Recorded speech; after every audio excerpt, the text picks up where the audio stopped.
Hey team, really excited. We just got our new rash guards in. I was talking to the students about one of the things that I had put on there where it says on one of the sleeves it says fill the void.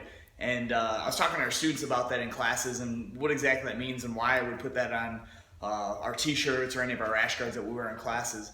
And when I was explaining it to the students, I asked them, I said, do you ever have sort of an empty feeling inside where you kind of long for something more, or maybe something's not good enough, you're simply not satisfied?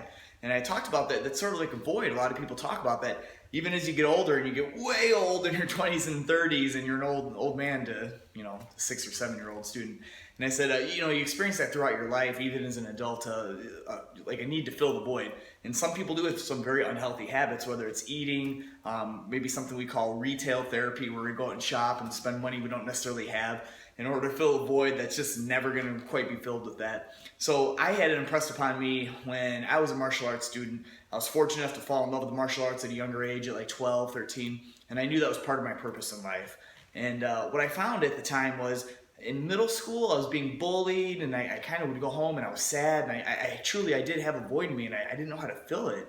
And I was lucky my mom threw me in martial arts to kind of help with the bullying, and right away it filled my void. I was really lucky to have a fantastic instructor that didn't just talk about all the kicks and punches and what the martial arts moves were, but he went beyond that scope and talked about a lot of life lessons, how to be a better person, and how to have a black belt attitude and personality. And I try to do the same thing with the students. And one of that is just really learning how to fill the void and watching our behaviors, watching our habits that we develop. So I just encourage you guys, anytime you think about feeling unsatisfied, discontentment, just that longing and feeling, how are you feeling it?